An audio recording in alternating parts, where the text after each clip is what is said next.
Hello. Andhra Pradesh యొక్క బడ్జెట్ని నిన్న అనౌన్స్ చేయడం జరిగింది.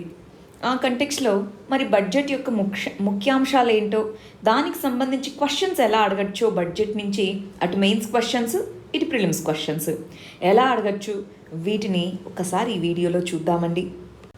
వీడియో ఎండింగ్లో ప్రిలిమ్స్కి సంబంధించిన ఎంసీక్యూస్ కూడా ఉన్నాయి, అవి కూడా మీరు సాల్వ్ చేసుకోవచ్చు. సోషియో ఎకనామిక్ సర్వే కూడా రిలీజ్ అయింది కాబట్టి సోషియో ఎకనామిక్ సర్వేకి సంబంధించి కూడా వీడియోస్ చేద్దామండి. అది రోజుకొకటి అలాగా అప్లోడ్ చేద్దాము. ఇది నెక్స్ట్ ఒక 2-3 డేస్ తర్వాత నుంచి మనకి డైలీ రోజుకొక చాప్టర్కి సంబంధించి ఒక్కొక్క వీడియో అప్లోడ్ చేసుకుంటూ డీటెయిల్డ్గా సోషియో ఎకనామిక్ సర్వేని కూడా చదువుకుందాం. మరి ఇప్పుడైతే బడ్జెట్కి సంబంధించిన డిస్కషన్ మొదలు పెడదామా? సరే, మన ఈ బడ్జెట్లో ఉన్నటువంటి ముఖ్యాంశాలు ఏంటి అన్నది తెలుసుకునే ముందు ఒక్కసారిగా అసలు ఈ బడ్జెట్ ఎలా ప్రవేశపెడతారు, రాజ్యాంగంలో ఉన్నటువంటి ఏ ప్రొవిజన్స్ ప్రకారం ప్రవేశపెడతారో మనం ఒక్కసారి తెలుసుకోవాలి. అవునా? మనకి యూనియన్ బడ్జెట్ గురించి మనం చదువుకునేటప్పుడు యూనియన్ బడ్జెట్ అన్నది ఆర్టికల్ 112 ప్రకారం ప్రవేశపెట్టడం జరుగుతుంది. అవునా? ఆర్టికల్ 112 ప్రకారం యాన్యువల్ ఫైనాన్షియల్ స్టేట్మెంట్ అంటాము. ఎక్కడా కూడా ఈ బడ్జెట్ అనేటటువంటి పదాన్ని మనం ఉపయోగించమన్నమాట. యాన్యువల్ ఫైనాన్షియల్ స్టేట్మెంట్ అని మాత్రమే వాడుతూ ఉంటామన్నమాట మన కాన్స్టిట్యూషన్లో. అలాగే రాష్ట్రాలలో బడ్జెట్ని ప్రవేశపెట్టేటప్పుడు దాన్ని కూడా యాన్యువల్ ఫైనాన్షియల్ స్టేట్మెంట్ అని అంటాము. అక్కడ ఉన్నటువంటి ఆర్టికల్ వచ్చేసి ఆర్టికల్ 202. యూనియన్ లెవెల్లో అయితే 112, అదే స్టేట్ లెవెల్లో అయితే ఆర్టికల్ 202 ప్రకారం మనం బడ్జెట్ని ఇంట్రడ్యూస్ చేయడం జరుగుతుంది. సరే, మరి ఎవరు ఇంట్రడ్యూస్ చేస్తారు బడ్జెట్? మనం ఇక్కడ చూస్తే మన యూనియన్ ఫినాన్స్ మినిస్టర్ బడ్జెట్ని ఇంట్రడ్యూస్ చేస్తూ ఉంటారు. అవునా అండి? పార్లమెంట్లో. మరి ఇక్కడ కూడా మన స్టేట్లో ఫినాన్స్ మినిస్టర్ ఇంట్రడ్యూస్ చేస్తూ ఉంటారు. కానీ ఇక్కడ మనం వెరీ ఇంపార్టెంట్ పాయింట్ ఏంటి గుర్తుపెట్టుకోవాల్సింది, మన ప్రెసిడెంట్ ఆఫ్ ఇండియా తరపున ఫినాన్స్ మినిస్టర్ బడ్జెట్ని ఇంట్రడ్యూస్ చేస్తారు. ఇదే ఇక్కడైతే మన గవర్నర్ తరపున ఫినాన్స్ మినిస్టర్ బడ్జెట్ని ఇంట్రడ్యూస్ చేయడం జరుగుతుంది. ఈ ఆర్టికల్ 112 ప్రకారం ప్రెసిడెంట్ ఆఫ్ ఇండియా బడ్జెట్ని లే డౌన్ చేయాలి. ఆర్టికల్ 202 ప్రకారం governor of the state every financial year బడ్జెట్ని లెజిస్లేచర్ ముందుకు తీసుకొని రావాలన్నమాట. సో ఇక్కడ కూడా ఫినాన్స్ మినిస్టర్ ఇంట్రడ్యూస్ చేసినప్పటికీ బడ్జెట్ని ప్రవేశపెట్టేటటువంటి అధికారం ఎవరిది? గవర్నర్. ఇక్కడైతే ప్రెసిడెంట్ ఆఫ్ ఇండియా. సరే, మరి బడ్జెట్ని ఎక్కడ ప్రవేశపెడతారు గమనించారా? రాజ్యసభలో ఎప్పుడన్నా బడ్జెట్ని ప్రవేశపెట్టారా? ఎప్పుడూ కూడా లోక్సభలోనే బడ్జెట్ని ప్రవేశపెడతారు. అవునా? ఇక్కడ కూడా మనకి స్టేట్ లెజిస్లేటివ్ కౌన్సిల్ అని 2 ఉంటుంది కదా. ఎక్కడ బడ్జెట్ని ప్రవేశపెడతారు? State legislative assembly. ఎక్కడైతే డైరెక్ట్లీ ఎలెక్టెడ్ హౌస్ ఉంటుందో ఆ డైరెక్ట్ హౌస్లో మాత్రమే బడ్జెట్ని ప్రవేశపెడతారు. ఎందుకంటే మనము బడ్జెట్ని మనీ బిల్ అని అంటాము. మనీ బిల్ రూపం కాబట్టి మనీ బిల్ అన్నది ఎప్పుడూ కూడా ఇక్కడైతే లోక్సభ, ఇక్కడైతే స్టేట్ లెజిస్లేటివ్ అసెంబ్లీలోనే ఇంట్రడ్యూస్ చేయాలి కాబట్టి అది క్లియర్. సరే, మరి ఎలా పాస్ అవుతుంది ఈ బిల్ అన్నది? ఎలా పాస్ అవుతుంది? అసలు ఏమేమి కాంపోనెంట్స్ ఉంటాయి అవి ఒకసారి చూద్దామా? ఫస్ట్, అసలు ఈ బడ్జెట్ అనేది ఏదైతే ఉంటుందో టెక్నికల్గా ఏమంటాము? Annual financial statement. ఈ బడ్జెట్లో మనకి 2 రకాలైనటువంటి సబ్ బిల్స్ అనేవి ఉంటాయి. ఈ బడ్జెట్లో 2 రకాల బిల్స్ ఉంటాయండి. ఒకటి వచ్చేటప్పటికి ఫినాన్స్ బిల్ అని అంటాము, ఫినాన్స్ బిల్. రెండోది వచ్చేటప్పటికి అప్రాప్రియేషన్ బిల్ అని అంటాము. సరే, ఫినాన్స్ బిల్ అంటే ఏంటి అంటే బడ్జెట్ అనేది ఒక బిల్లు కాదు. బడ్జెట్ అనేది గుర్తుపెట్టుకోవాలి, 2 బిల్లులు. ఒకటి ఫినాన్స్ బిల్లు, 2 అప్రాప్రియేషన్ బిల్లు అంటాం. ఫినాన్స్ బిల్ అంటే ఏముంటుంది? మనకి ఎంత మనీ వస్తుందో దీంట్లో ఉంటుంది. అంటే ఎంత ట్యాక్స్ వేస్తాము, ఎంత రెవెన్యూ వస్తుందో దీంట్లో ఉంటుంది. అప్రాప్రియేషన్ బిల్ అంటే దీంట్లో ఏముంటుంది? ఇదిగో ఈ ప్రోగ్రామ్కి ఇంత ఖర్చు అవుతుంది, ఈ డిపార్ట్మెంట్కి ఇంత ఇస్తున్నాము, ఈ పర్టికులర్ ప్రాజెక్ట్కి ఇంత స్పెండ్ చేస్తున్నాము, అదంతా ఉంటుందా? సో ఎక్స్పెండిచర్ అంతా ఒక బిల్లులో ఉంటుంది, రెవెన్యూ అంతా ఒక బిల్లులో ఉంటుంది. ఈ రెండింటినీ కలిపి బడ్జెట్ అని చెప్పి ఇంట్రడ్యూస్ చేస్తారనమాట.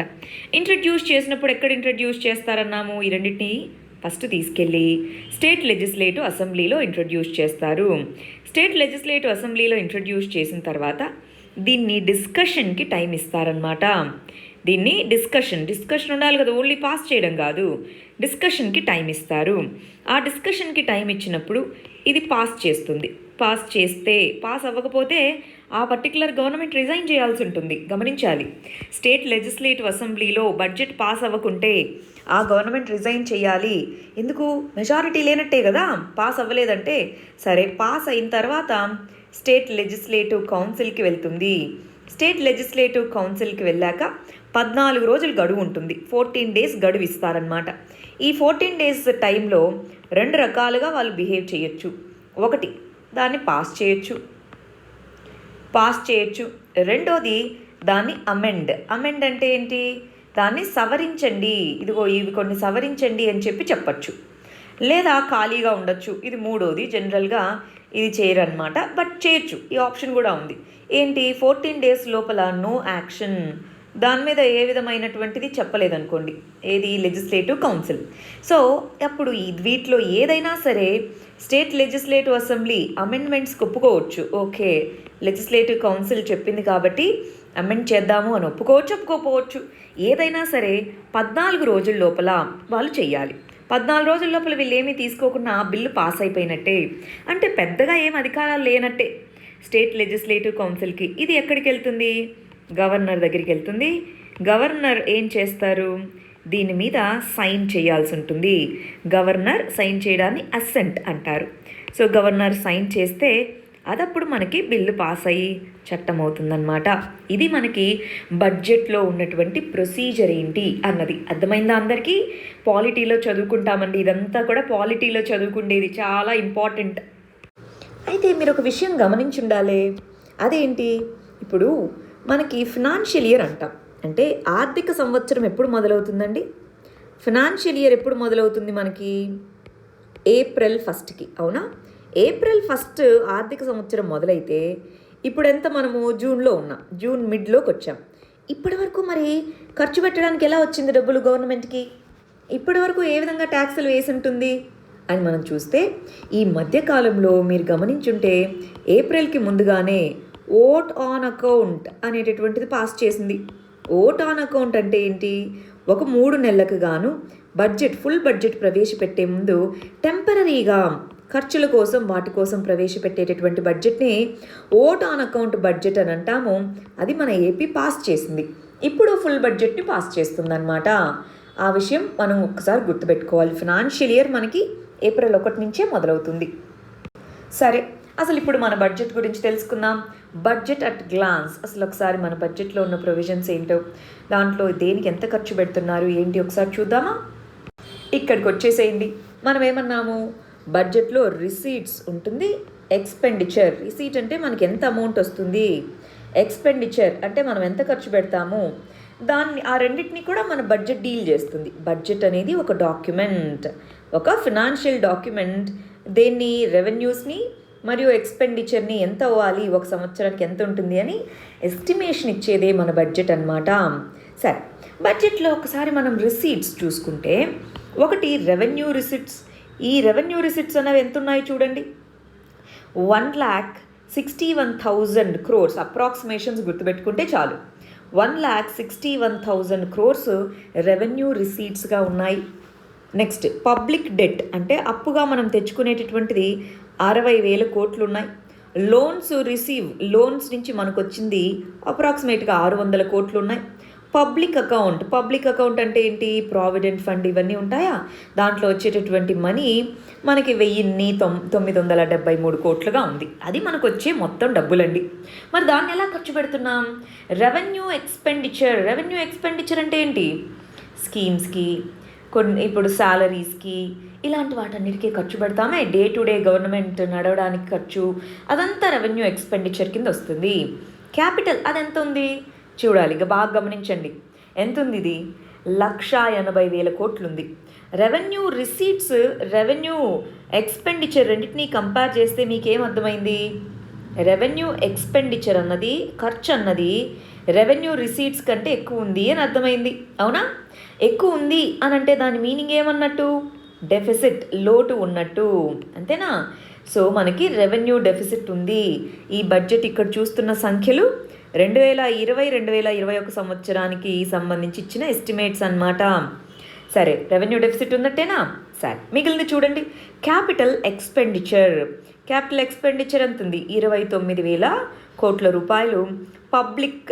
పబ్లిక్ డెట్ రీపేమెంట్, మనము పబ్లిక్ డెట్ గవర్నమెంట్ తీసుకున్న అప్పుని తిరిగి చెల్లించే అమౌంట్ ఈ బడ్జెట్లో 13,000 కోట్లుగా ఉందన్నమాట. లోన్స్ అడ్వాన్సెస్ మనం తిరిగి కట్టాల్సినవి కొన్ని ఉన్నాయి, అవి కడుతున్నాము. సో ఇలాగ మనకి బడ్జెట్ అనే దాంట్లో రిసీట్స్, ఎక్స్పెండిచర్ ఉంది.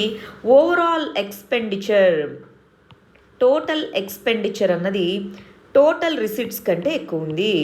దాని మీనింగ్ ఏమైనట్టు? టోటల్ ఎక్స్పెండిచర్, టోటల్ రిసీట్స్, వచ్చే ఆదాయం కంటే ఖర్చు పెట్టేది ఎక్కువగా ఉంది అంటే ఏమన్నట్టు? డెఫిసిట్. ఎప్పుడు కూడా మీరు ఏ బడ్జెట్లో చూసినా సరే, యూనియన్ బడ్జెట్ అయినా ఏ స్టేట్ బడ్జెట్ అయినా డెఫిసిట్ అనేది ఉంటుందండి, లోట్ అనేది ఉంటుంది. ఇక్కడ మనకు అర్థమై ఉండాలి, డెఫిసిట్, రెవెన్యూ డెఫిసిట్ ఉంది, ఓవరాల్గా కూడా డెఫిసిట్ ఉంది అని చెప్పేసి. దీని నుంచి మెయిన్స్ క్వశ్చన్ ఎలా ఇస్తారు ఒకసారి చూద్దామా? ఇదిగోండి, ఒకవేళ సింపుల్గా అడగాలనుకుంటే ఇలా అడగచ్చు అనమాట.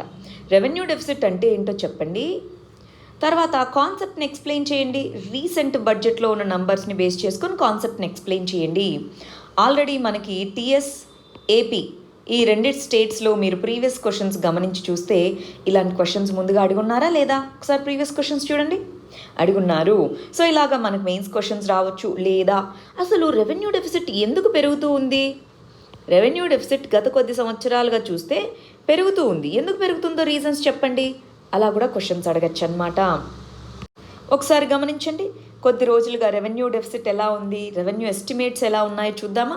రెవెన్యూ అకౌంట్ అన్నది మనం చూస్తే ఇదిగోండి 2018-19, 2019-20, 2020-21 ఈ 3 సంవత్సరాలను గమనిస్తూ వెళ్ళండి. మనకి రెవెన్యూ రిసీట్స్, ఇదిగో ఇది వచ్చేసి రెవెన్యూ రిసీట్స్ అంటే మనకు వచ్చేది, ఇది వచ్చేసి రెవెన్యూ ఎక్స్పెండిచర్. ప్రతి సంవత్సరం మీరు గమనిస్తున్నారా ఆ గ్యాప్ ఉంది అంటే ప్రతి సంవత్సరం కూడా రెవెన్యూ డెఫిసిట్ అనేది ఉంది. మనం ఇందాక ఇచ్చిన లాంటి మెయిన్స్ క్వశ్చన్ రాయాలన్నప్పుడు ఇదిగో రెవెన్యూ డెఫిసిట్ అనేది ఉంది అని చెప్పడానికి ఈ నంబర్స్ మనకు తెలియాలి. ఎగ్జాక్ట్గా 392 కోట్లు అని గుర్తుపెట్టుకోలేకపోయినా 180,300 కోట్లు అప్రాక్సిమేట్గా అట్లా గుర్తుపెట్టుకోవాలి. సో ఈ డెఫిసిట్ అనేది ఉంది అని ప్రూవ్ చేయాలి గత కొద్ది సంవత్సరాలుగా అంటే ఈ నంబర్స్ అనేవి మనకు తెలియాలండి. అర్థమైందా? ఈ పర్టికులర్ ఇయర్లో బడ్జెట్ ఎస్టిమేట్స్ ప్రకారం కూడా రెవెన్యూ డెఫిసిట్ ఉంది. గమనిస్తున్నారా నంబర్స్? ఒకసారి మన స్టేట్ ఏర్పడిన తర్వాత అంటే 2014లో డివిజన్ అయిన తర్వాత అసలు ఈ రెవెన్యూ లోటు ఏ విధంగా ఉందో ఒక్కసారి చూద్దామా? గమనించాలి. ఇక్కడ 2015-16కు గాను రెవెన్యూ ఆదాయం కంటే ఖర్చు ఎక్కువగా ఉందా?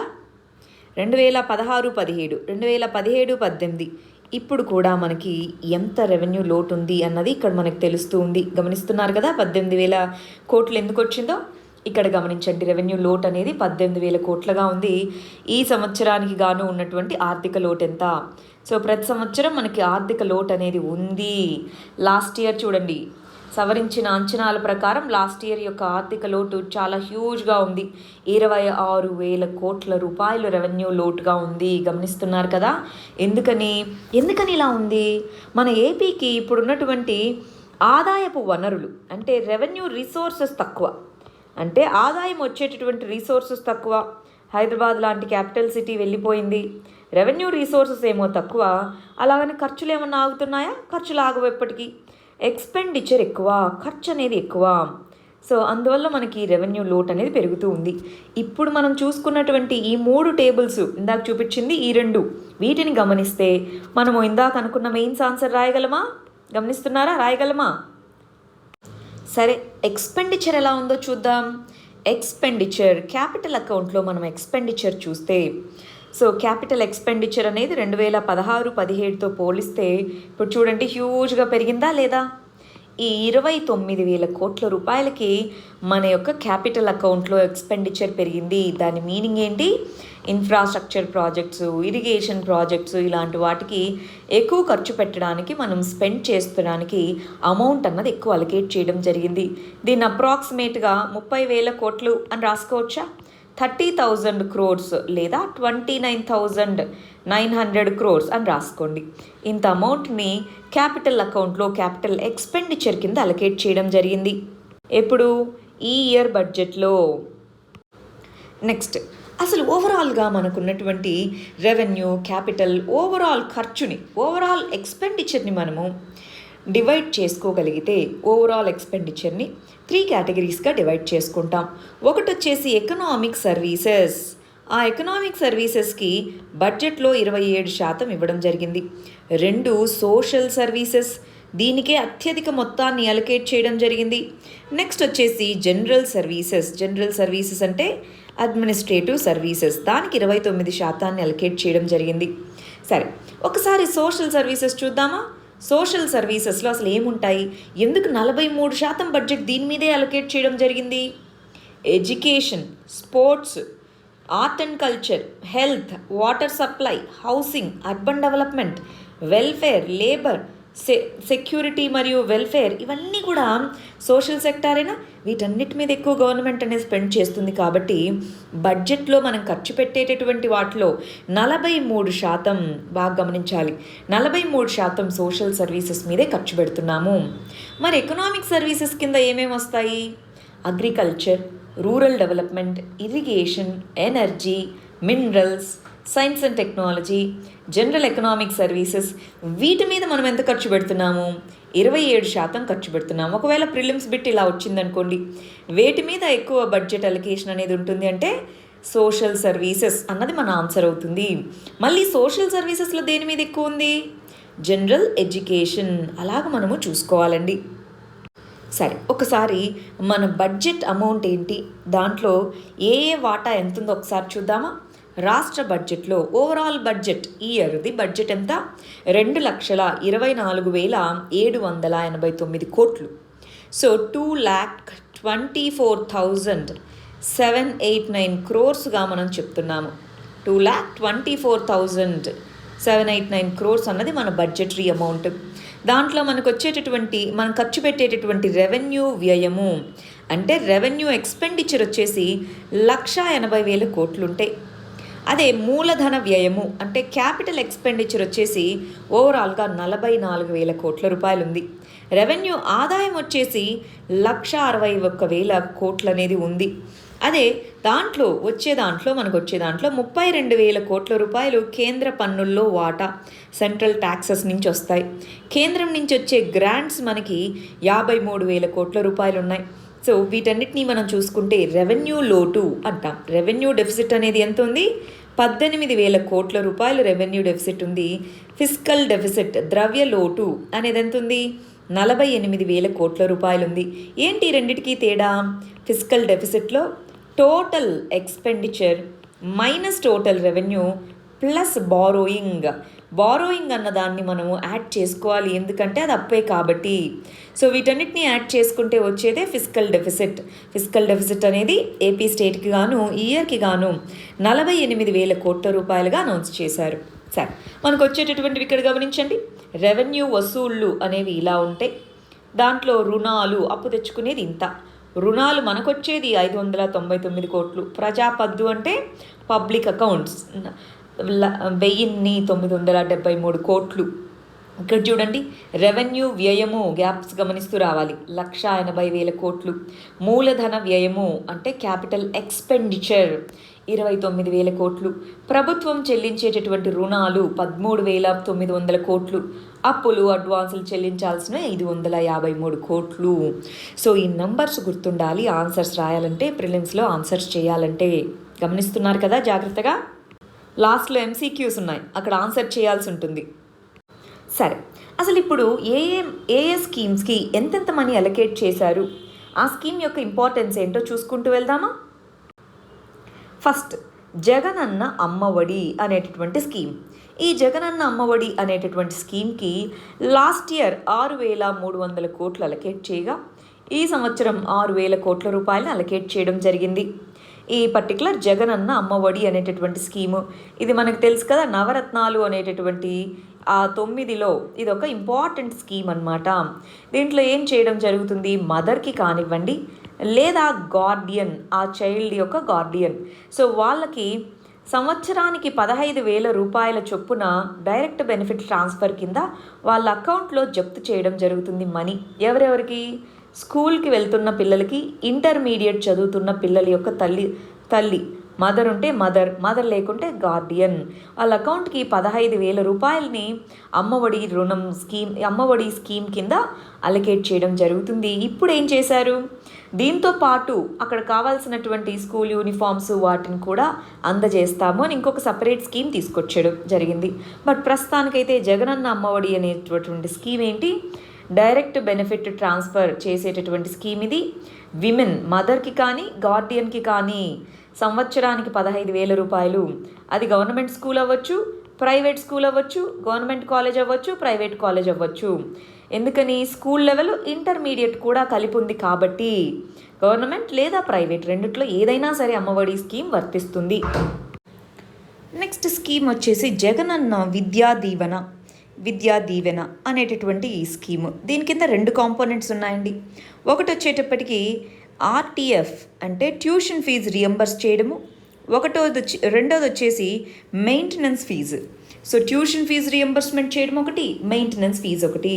సో ట్యూషన్ ఫీజుని రియంబర్స్ చేసేటటువంటి దానికి ఈ సంవత్సరం 3,000 కోట్ల రూపాయలని అలొకేట్ చేయడం జరిగింది.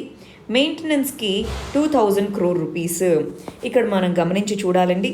అదేంటి, ఇదిగోండి, హాస్టల్ మెస్ ఖర్చులకు ఐటీఐ విద్యార్థులకైతే 1,000 రూపాయలు, పాలిటెక్నిక్ విద్యార్థులకైతే 15,000 రూపాయలు సంవత్సరానికండి. డిగ్రీ లేదా ఆపై చదువుతున్న వాళ్ళకి 20,000 రూపాయలు సంవత్సరానికి. ఇది మెయింటెనెన్స్ కింద పే చేస్తాము, ఫీజు రియంబర్స్మెంట్ చేస్తాము. కానీ ఇది యూనివర్సల్ అప్లికబులా కాదు, దానికంటూ కొన్ని కండిషన్స్ అనేవి ఉన్నాయన్నమాట. అలాంటి వాళ్ళకి ఇదిగోండి ఈ స్కీమ్ అప్లికబుల్ అవుతుంది, జగనన్న విద్యా దీవెన అనేటటువంటిది. ఇంతకుముందు కూడా రీఎంబర్స్మెంట్ స్కీమ్ అనే వాళ్ళము దీన్ని రీనేమ్ చేయడం జరిగిందండి. దానికి అలొకేట్ చేసినటువంటి మొత్తం ఎంత అవుతుంది, 5,000 crores అవుతుంది ఇవి రెండు కలిస్తే. ఇదేమో ట్యూషన్ ఫీజు రియంబర్స్ చేయడము, ఇదేమో మెయింటెనెన్స్ ఫీజు అన్నమాట. నెక్స్ట్ స్కీమ్ గమనించాలి, డాక్టర్ వైఎస్ఆర్ ఆరోగ్యశ్రీ అనేటటువంటి ఈ పథకం కింద ఈ సంవత్సరానికి గాను 1,900 కోట్ల రూపాయలని అలొకేట్ చేయడం జరిగింది. ఇక్కడైతే దీని యొక్క స్కోప్ని ఎక్స్పాండ్ చేయడం జరిగింది. ఇంతకుముందు ఉన్నటువంటి 1,059 ప్రొసీజర్స్, దానికి అడిషనల్గా ఇంకొక 1,000 న్యూ ప్రైమరీ కేర్ ప్రొసీజర్స్ని యాడ్ చేయడం జరిగింది. అంటే ఇదిగో ఇలాంటి జబ్బులకి వైఎస్ఆర్ ఆరోగ్యశ్రీ కింద, ఇదేంటండి ఇంతకీ వైఎస్ఆర్ ఆరోగ్యశ్రీ అనేది ఇన్సూరెన్స్ కవర్ అన్నమాట. అంటే ప్రైవేట్ హాస్పిటల్స్కి వెళ్ళి మనం చూపించుకోవచ్చు, దానికి రీఎంబర్స్మెంట్ అనేది దీని ద్వారా జరుగుతుంది. దాంట్లో ఇంతకుముందు 1,059 ప్రొసీజర్స్ ఉండగా ఇంకొక 1,000 ప్రొసీజర్స్ని యాడ్ చేయడం జరిగింది. దీంట్లో సెంట్రల్ గవర్నమెంట్ నుంచి కూడా మనకి ఫండ్ అనేది రావడం జరుగుతుందన్నమాట. ఆయుష్మాన్ భారత్ పేరు విన్నారా ఎప్పుడైనా? సో ఈ ఆయుష్మాన్ భారత్ కింద ఉండేటటువంటి ఒక పర్టికులర్ ప్రోగ్రాం పేరు ప్రధానమంత్రి జన్ ఆరోగ్య యోజన. దీని కింద వచ్చేటటువంటి సెంట్రల్ గవర్నమెంట్ ఫండ్ కూడా దీనికి యాడ్ అవుతుందన్నమాట. అంటే గమనించాలండి, స్టేట్ గవర్నమెంట్ ఇంప్లిమెంట్ చేసేటటువంటి స్కీమ్స్కి సగానికి పైగా ఫండ్స్ అనేవి సెంట్రల్ గవర్నమెంట్ నుంచి కూడా వస్తాయి. అది గమనించాలి మనము. వైఎస్ఆర్ ఆరోగ్యశ్రీ అనేటటువంటి స్కీమ్కి ఆయుష్మాన్ భారత్ నుంచి కూడా మనకి ఫండ్ అనేది లభించడం జరుగుతుంది. మన స్టేట్కి సంబంధించి ఇప్పుడు బడ్జెట్లో ఇంతకుముందు ఉన్న ప్రొసీజర్తో పాటు ఈ 1,000 ప్రొసీజర్స్ని యాడ్ చేయడం జరిగింది. అయితే ప్రైవేట్ హాస్పిటల్స్లో చూపించుకోవచ్చు, మన రాష్ట్రంలోనే చూపించుకోవాల్సిన అవసరం లేదు. బార్డర్ ఏరియాస్లో ఉండేవాళ్ళు, అటు తమిళనాడులో హాస్పిటల్స్, ఇటు కర్ణాటకలో హాస్పిటల్స్, ఇటు తెలంగాణలో ఉన్న హాస్పిటల్స్ అంటే హైదరాబాద్, చెన్నై, బెంగళూరులో కూడా కొన్ని హాస్పిటల్స్ని ఎంపానల్ చేయడం జరిగింది. అక్కడ చూపించుకున్నా సరే ఆరోగ్యశ్రీ పథకం అనేది వర్తిస్తుంది. నెక్స్ట్ స్కీమ్ వచ్చేసి వైఎస్ఆర్ రైతు భరోసా స్కీమ్. వైఎస్ఆర్ రైతు భరోసాకు గాను లాస్ట్ ఇయర్కి సేమ్ అమౌంట్ అన్నమాట. 3,615 crores 3,615 కోట్ల రూపాయలను అలొకేట్ చేయడం జరిగింది. ఇక్కడ మనకు తెలిసే ఉంటుంది, దీంట్లో పిఎం కిసాన్ అనేటటువంటి సెంట్రల్ గవర్నమెంట్ స్కీమ్ ఉంది. ఈ పిఎం కిసాన్ అనేటటువంటి సెంట్రల్ గవర్నమెంట్ స్కీమ్ కింద సెంట్రల్ గవర్నమెంట్ అన్నది ఫార్మర్స్కి 6,000 రూపీస్ పర్ యానం ఇస్తామంది. అయితే మన స్టేట్ గవర్నమెంట్ దానికి తోడుగా మేము ఇంకా కొంత కలుపుకొని 13,500 రూపాయలని మేము మా ఫార్మర్స్కి ఇస్తాము అని చెప్పి వైఎస్ఆర్ రైతు భరోసా స్కీమ్ కింద చెప్పడం జరిగిందనమాట. అంటే సెంటర్ నుంచి వచ్చేది 6,000 మాత్రమే, మిగిలినంతా కూడా స్టేట్ గవర్నమెంటే ఇస్తుంది. అది వైఎస్ఆర్ రైతు భరోసా. దానికి 3,615 కోట్ల రూపాయలను అలొకేట్ చేయడం జరిగింది ఈ బడ్జెట్లో. నెక్స్ట్ స్కీమ్ వచ్చేసి వైఎస్ఆర్ పెన్షన్ కానుక. చూడండి, సోషల్ సెక్యూరిటీ స్కీమ్స్లో చాలా చాలా ఇంపార్టెంట్. 16,000 కోట్ల రూపాయలని దీనికి అలకేట్ చేయడం జరిగింది. సెంట్రల్ లెవెల్లో ఉన్నటువంటి స్కీమ్ ఏంటి? నేషనల్ సోషల్ సెక్యూరిటీ అసిస్టెన్స్ అనేటటువంటిది ఉంది. దీని కింద సెంట్రల్ గవర్నమెంట్ కొంత అమౌంట్ని రిలీజ్ చేస్తుంది. దానికి యాడ్ చేసుకొని స్టేట్ గవర్నమెంట్స్ మిగిలిన అమౌంట్ని పే చేస్తాయన్నమాట. లాస్ట్ ఇయర్తో పోలిస్తే ఈ ఇయర్కి దీని యొక్క ఎక్స్పెండిచర్ అనేది పెంచడం జరిగింది. 16,000 కోట్ల రూపాయలని వైఎస్ఆర్ పెన్షన్ కానుక కిందగా అనౌన్స్ చేయడం జరిగిందనమాట. మరి ఇక్కడ గమనించండి, ఎవరెవరికి ఎంత అమౌంట్ పే చేస్తారు అన్నది కనుక మనం చూస్తే ఇక్కడ గమనించండి. Old age persons, widows, tappers వీళ్ళందరికీ కూడా 2,250 రూపాయలు పర్ మంత్. వాళ్ళు కాకుండా డిజేబుల్డ్ పర్సన్స్, ట్రాన్స్జెండర్స్, డప్పు ఆర్టిస్టులు వాళ్ళకి 3,000 రూపాయలు నెలకి. వాళ్ళు కాకుండా క్రానిక్ కిడ్నీ డిసీజ్తో సఫర్ అవుతున్న వాళ్ళు ఎవరైతే ఉన్నారో వాళ్ళకి 10,000 రూపాయలు నెలకి ప్రొవైడ్ చేయడం జరిగింది. అలాగ 3 కేటగిరీస్గా డివైడ్ చేసి సోషల్ సెక్యూరిటీ పెన్షన్స్ని అందజేస్తున్నారనమాట. ఇది నవరత్నాల్లో ఒక ఇంపార్టెంట్ కాంపోనెంట్ అండి. ఇయర్ బడ్జెట్ 16,000 కోట్ల రూపాయలు. నెక్స్ట్ స్కీమ్ వచ్చేసి incentives to MSME. Micro, small and medium enterprises ఏవైతే ఉన్నాయో మన ఏపీలో వాటికి ఇన్సెంటివ్స్గా 905 కోట్ల రూపాయలని అలకేట్ చేయడం జరిగింది. దీంట్లో ఏం చేస్తారు? వాళ్ళకి ఏవైతే లోన్స్ ఇచ్చిన్నారో ఆ లోన్స్ని రీస్ట్రక్చరింగ్ అనేది చేయడం జరుగుతుందన్నమాట. ఈ స్కీమ్ కింద లోన్ని రీస్ట్రక్చర్ అనేది చేయడం జరుగుతుంది. ఇవి కూడా మన నవరత్నాల్లో ఒక ఇంపార్టెంట్ కాంపోనెంట్. నెక్స్ట్ ఈ విషయం తెలుసు కదా, దిశ చట్టము అనేది తీసుకొని రావడం జరిగింది. 21 రోజుల్లో 21 వర్కింగ్ డేస్లో దీనికి సంబంధించిన ఇన్వెస్టిగేషన్, ఇలా విమెన్ అండ్ చైల్డ్ మీద జరిగేటటువంటి క్రైమ్స్కి సివియర్ పనిష్మెంట్ ఇస్తూ ఈ దిశ చట్టాన్ని తీసుకొని రావడం జరిగింది. దీంట్లో 21 వర్కింగ్ డేస్లోనే ఇన్వెస్టిగేషన్ పూర్తి చేయాలి. స్పెషల్ కోర్ట్స్ అన్నవి సెటప్ చేయాలి. దానికి స్పెషల్ పబ్లిక్ ప్రాసిక్యూటర్స్ వీళ్ళందరినీ అపాయింట్ చేసేందుకు గాను మరి బడ్జెట్ అలొకేషన్ ఉండాలి కదా. ఆ బడ్జెట్ అలొకేషన్కి 49 కోట్ల రూపాయలని ఈ సంవత్సరానికి అలొకేట్ చేయడం జరిగింది దిశ పోలీస్ స్టేషన్స్ కోసం. దిశ పోలీస్ స్టేషన్స్ అంటే విమెన్ పోలీస్ స్టేషన్స్ అన్నమాట. విమెన్ పోలీస్ స్టేషన్లు ఇంతకుముందు ఉన్న వాటిని దిశ పోలీస్ స్టేషన్స్గా రీనేమ్ చేసుకుంటున్నారు. వీటికి ఇప్పుడు నిర్భయ చట్టము అని ఉంది సెంట్రల్ లెవెల్లో, తెలుసు కదా. ఈ నిర్భయ చట్టం నుంచి నిర్భయ ఫండ్ అనేది ఉంది. ఈ నిర్భయ ఫండ్ని దీనికి ఉపయోగించుకోవచ్చు అన్నమాట. అంటే మీరు గమనించాలండి, స్టేట్ గవర్నమెంట్ మేము ఇంత ఖర్చు పెడుతున్నాము అని చెప్తున్నా దాంట్లో కొంత కాంపోనెంట్ అన్నది సెంట్రల్ నుంచి వస్తుంది. నెక్స్ట్ వైఎస్ఆర్ కాపు నేస్తం అనేటటువంటి ఈ స్కీమ్ కింద 350 కోట్ల రూపాయలని అలకేట్ చేయడం జరిగింది. దీని కింద ఎవరైతే కాపు, దీంట్లో బ్యాక్వర్డ్ పీపుల్ ఎవరైతే ఉన్నారో వాళ్ళలో ఎస్పెషలీ ఈ సస్టైనబుల్ లైవ్లీహుడ్ కోసం 350 కోట్ల రూపాయలని అలకేట్ చేయడం జరిగింది. వైఎస్ఆర్ ఆసరా అనేటటువంటి దాని కింద 6,300 కోట్ల రూపాయలని బడ్జెట్రీ అలకేట్ చేయడం జరిగింది. ఏంటి స్కీమ్ ఇంతకీ? సెల్ఫ్ హెల్ప్ గ్రూప్స్, మనం డ్వాక్రా గ్రూప్స్ అని కూడా పిలుస్తూ ఉంటారు. ఈ సెల్ఫ్ హెల్ప్ గ్రూప్స్కి సంబంధించిన వాళ్ళకి సంవత్సరానికి 15,000 చొప్పున ఓవరాల్గా 5 సంవత్సరాలలో 75,000 రూపాయలని అందించే విధంగా ఈ వైఎస్ఆర్ ఆసరా అనేటటువంటి స్కీమ్ని తీసుకొని రావడం జరిగింది. ఇది కూడా నవరత్నాలు అనేటటువంటి దాంట్లో పార్ట్ అండి. గమనిస్తున్నారా? నవరత్నాలు అనేటటువంటి దాని కింద ఇది కూడా పార్టే. ఎస్హెచ్జి సెల్ఫ్ హెల్ప్ గ్రూప్ విమెన్కి 15,000 రూపాయలని సంవత్సరానికి 5 సంవత్సరాల్లో 75,000 రూపాయలు ఆసరాగా ఉండేందుకు 45 సంవత్సరాల నుంచి 60 సంవత్సరాల్లో ఉండేటటువంటి విమెన్కి దీని కింద తీసుకొని రావడం జరిగింది. నెక్స్ట్ ఇంపార్టెంట్ స్కీమ్ వచ్చేసి వైఎస్ఆర్ జగనన్న చేదోడు అనేటటువంటి స్కీమ్ అనేది రీసెంట్గా అనౌన్స్ చేయడం జరిగింది. 247 కోట్ల రూపాయలని దీనికి అలకేట్ చేయడం జరిగింది. దీని కింద ఏం చేయడం జరుగుతుంది? 10,000 రూపాయల ఆర్థిక సహాయం అనేది టైలర్స్కి, ఇస్త్రీ చేసే వాళ్ళకి, ఇలా నాయి బ్రాహ్మిన్స్కి దీని కింద ఇస్తాము అన్నట్టుగా ఈ స్కీమ్ని తీసుకొని రావడం జరిగింది. షాపులు ఉన్నటువంటి రజకులు, నాయి బ్రాహ్మణులు, దర్జీలకి ఈ స్కీమ్ అప్లికబుల్ అవుతుందన్నమాట. 10,000 రూపాయలని సంవత్సరానికి ఇవ్వడం జరుగుతుంది. ఇది ఈ స్కీమ్ యొక్క ఉద్దేశం. దానికి ఎంత అలకేట్ చేయడం జరిగింది మనీ? 247 కోట్ల రూపాయలు. నెక్స్ట్ ఇంపార్టెంట్ స్కీమ్ వచ్చేసి వైఎస్ఆర్ గృహ వసతి. ఈ స్కీమ్ కింద ఏంటి, 5 సంవత్సరాల్లో 25 లక్షల ఇళ్ళని నిర్మించి 25 లక్షల పేద ఫ్యామిలీస్కి ఇళ్ళని కట్టిస్తాము అని చెప్పారు. దానికి వైఎస్ఆర్ గృహ వసతి అనేటటువంటి స్కీమ్ పేరనమాట. 3,000 కోట్ల రూపాయలని దానికి అలకేట్ చేయడం జరిగింది. సెంట్రల్ లెవెల్లో మనకు ఉన్నటువంటి స్కీము ప్రధానమంత్రి ఆవాస్ యోజన అనేటటువంటిది ఉంది. ఈ ప్రధానమంత్రి ఆవాస్ యోజన స్కీమ్ని స్టేట్సే ఇంప్లిమెంట్ చేయాలి. సో అంటే దీనికి సెంట్రల్ గవర్నమెంట్ నుంచి ఫండ్ వస్తుంది, స్టేట్ గవర్నమెంట్ ఫండ్ కలుపుకొని వీటిని నిర్మించడం జరుగుతుంది. నెక్స్ట్ స్కీమ్ వచ్చేసి వైఎస్ఆర్ నేతన్న నేస్తం.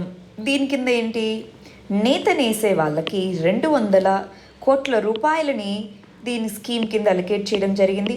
సంవత్సరానికి 24,000 రూపాయలని ఆ ఫ్యామిలీకి, నేత నేసే వాళ్ళ ఫ్యామిలీకి ఎవరైతే నిజమైనటువంటి బెనిఫిషియరీస్ ఉన్నారో వాళ్ళ అకౌంట్లోకే వెళ్ళే విధంగా డీబీటీ, డైరెక్ట్ బెనిఫిట్ ట్రాన్స్ఫర్ రూపంలో చెల్లిస్తాము అని చెప్పడం జరిగింది.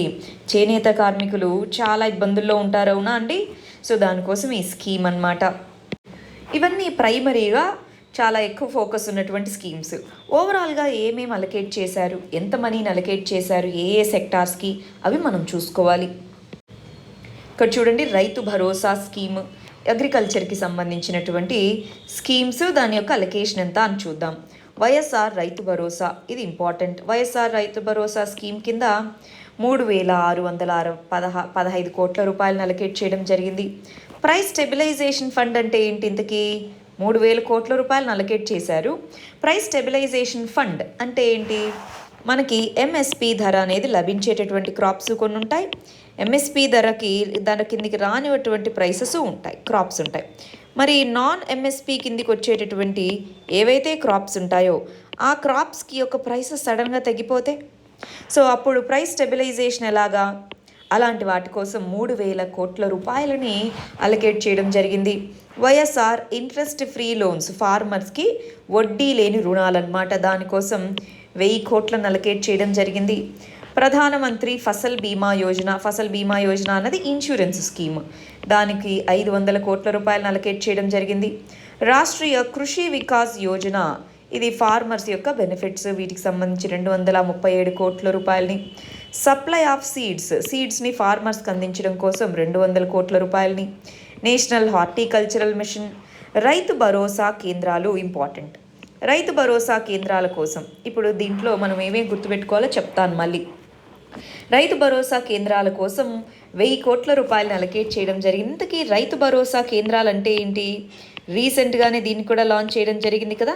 అంటే ఫార్మర్స్కి ఎంఎస్పి ధర ఎంత ఉంది, మార్కెట్ ప్రైసెస్ ఎంత ఉన్నాయి, అక్కడే ఇన్పుట్స్ని కూడా అమ్మేదానికి, అంటే సీడ్స్ ఇవన్నీ కూడా ఈ సెంటర్సే ఇన్పుట్ని కూడా అమ్మేదానికి, ఇన్ఫర్మేషన్ ఇచ్చేదానికి, ఇలాగ వన్ స్టాప్ సెంటర్స్గా ఏదైనా మెషినరీ ఉంది దాన్ని హైర్ అంటే మెషిన్ని బాడుకి ఇచ్చేదానికి, ఇలాగ అన్నిటికీ ఈ సెంటర్స్ అనేవి పనికొస్తాయన్నమాట. వీటికి 100 కోట్ల రూపాయలను అలకేట్ చేయడం జరిగింది.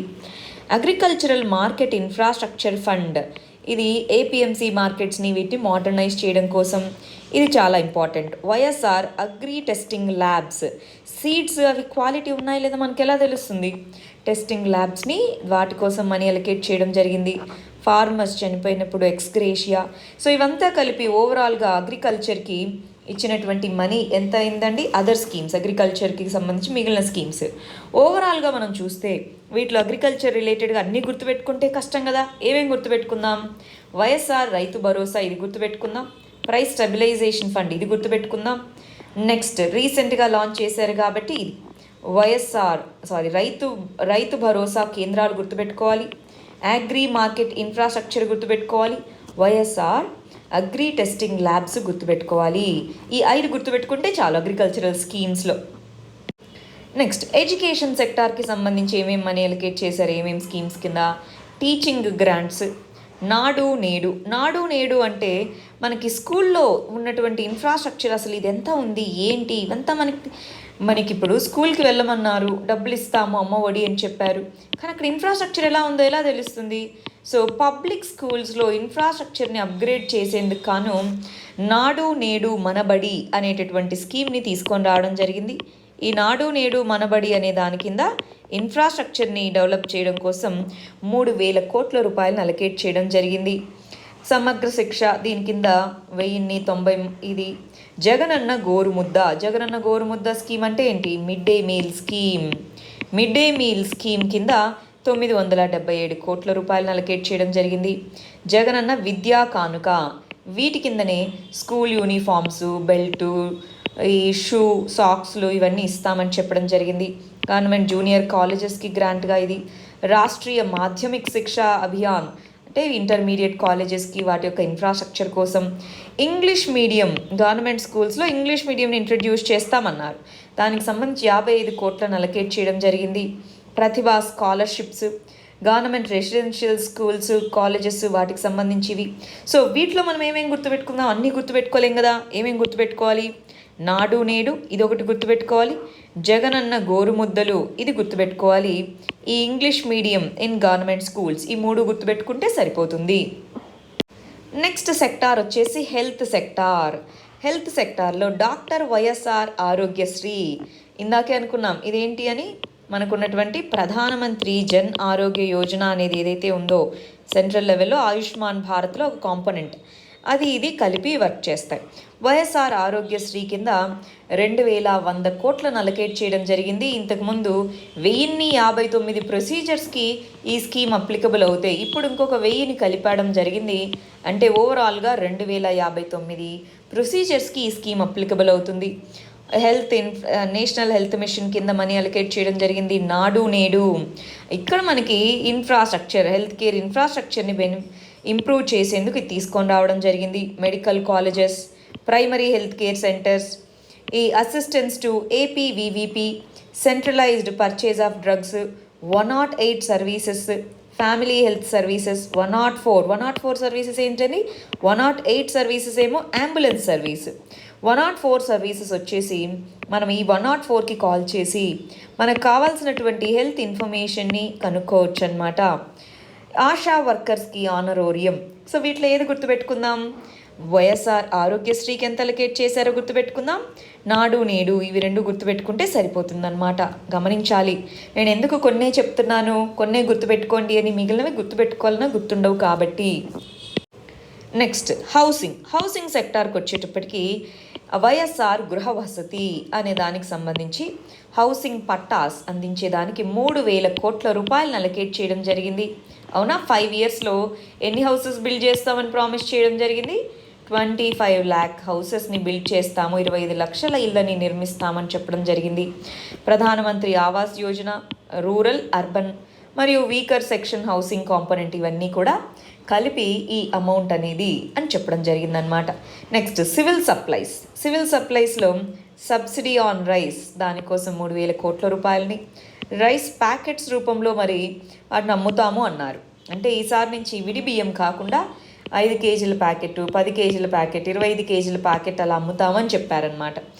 అంటే సివిల్ సప్లైస్ పీడిఎస్లో, అందుకోసం దానికి కూడా మనీని అలొకేట్ చేయడం జరిగింది. సో హౌసింగ్లో ఇది ఒకటి గుర్తుపెట్టుకుంటే సరిపోతుంది. Village and ward secretariats important. Last year ఈ ఇయర్ రెండిట్లోనూ మనకి దీనికి మనీ అలొకేట్ చేయడం జరిగింది. విలేజ్ వాలంటీర్స్ ఈ స్కీమ్ కోసం గాను 1,000 కోట్ల రూపాయలను అలొకేట్ చేయడం జరిగింది. గ్రామ సచివాలయం 1,633 కోట్లు. మున్సిపల్ వార్డ్ వాలంటీర్స్ 404 కోట్లు. మున్సిపల్ వార్డ్ సెక్రటేరియట్స్కి 657 కోట్లను అలొకేట్ చేయడం జరిగింది. సో ఇవి ఒకసారి చూసుకోవాలండి. సెల్ఫ్ హెల్ప్ గ్రూప్కి విమెన్కి సంబంధించి వడ్డీ లేని రుణాలు దీనికోసం 975 కోట్లను అలొకేట్ చేయడం జరిగింది. అర్బన్ సెల్ఫ్ హెల్ప్ గ్రూప్స్కి 389 కోట్ల రూపాయలని. అది ఇప్పటివరకు సోషల్ సెక్టార్ చూసాం, అవునా? ఇప్పుడు ఇండస్ట్రియల్ సెక్టార్కి వచ్చేద్దాం. ఇండస్ట్రియల్ సెక్టార్లో ఎంఎస్ఎంఈస్కి ఇన్సెంటివైజేషన్ కోసం 905 కోట్ల రూపాయలని అలొకేట్ చేయడం జరిగింది. ఇండస్ట్రీస్కి ఇన్సెంటివ్స్గా 735 కోట్ల రూపాయలను అలొకేట్ చేయడం జరిగింది. వెరీ ఇంపార్టెంట్, ఇక్కడ కడప స్టీల్ ప్లాంట్కి మనీని అలొకేట్ చేయడం జరిగింది. అసలు ఇక్కడ ఎందుకు దీని వెరీ ఇంపార్టెంట్ అన్నాను? కడప స్టీల్ ప్లాంట్ అన్నది వయబుల్ కాదు అని చెప్పేసి సెంట్రల్ గవర్నమెంట్ మనకి ఏపీ రీఆర్గనైజేషన్ యాక్ట్ కింద 2014 కింద కడపలో స్టీల్ ప్లాంట్ అన్నారు. కానీ అది పెట్టడానికి రీఆర్గనైజేషన్ తర్వాత ఒక కమిటీని వేస్తాం అది వేస్తామని చెప్పి అది వయబుల్ కాదు అక్కడ పెట్టడము అన్నారు. లేదు మీరు బిల్డ్ చేయకపోతే మేమే బిల్డ్ చేసుకుంటాము అని చెప్పి స్టేట్ ముందుకెళ్తుంది. దానికి కాను 250 కోట్లని బడ్జెటరీ అలొకేషన్స్ ఇవ్వడం జరిగింది. Andhra Pradesh industrial infrastructure corporation MSME infrastructure కోసం ఇవన్నీ ఉన్నాయండి. వీటిలో కడప స్టీల్ ప్లాంట్కి ఎంత గ్రాంట్ చేశారు, ఎంఎస్ఎంఈస్కి సంబంధించి ఇవి రెండు గుర్తుపెట్టుకుంటే చాలు. ఇన్ఫ్రాస్ట్రక్చర్ ఇది ఇంకా ఇంపార్టెంట్ అన్నిటికంటే. ఇన్ఫ్రాస్ట్రక్చర్ మరియు దాని యొక్క development, special development packages backward ఏరియాస్కి 175 crores గాను, న్యూ క్యాపిటల్ సిటీలో స్పెషల్ ఇన్ఫ్రాస్ట్రక్చర్ కోసం 500 కోట్ల రూపాయలు గాను, చీఫ్ మినిస్టర్ డెవలప్మెంట్ ఫండ్ దీని కింద 100 కోట్ల రూపాయలు, ఎంజీఎన్ఆర్ఈజీఏ స్కీమ్ కింద కన్వర్జెన్స్ కోసం 200 కోట్ల రూపాయలు, ప్రధానమంత్రి గ్రామీణ సడక్ యోజన కింద 389 కోట్ల రూపాయలు. ఇదిగోండి cost sharing, new railway lines ఏవైతే బిల్డ్ చేయాలో అక్కడ మనం కూడా కాస్ట్ షేరింగ్ చేసుకోవాల్సి ఉంటుంది సెంట్రల్ గవర్నమెంట్తో, 150 crores.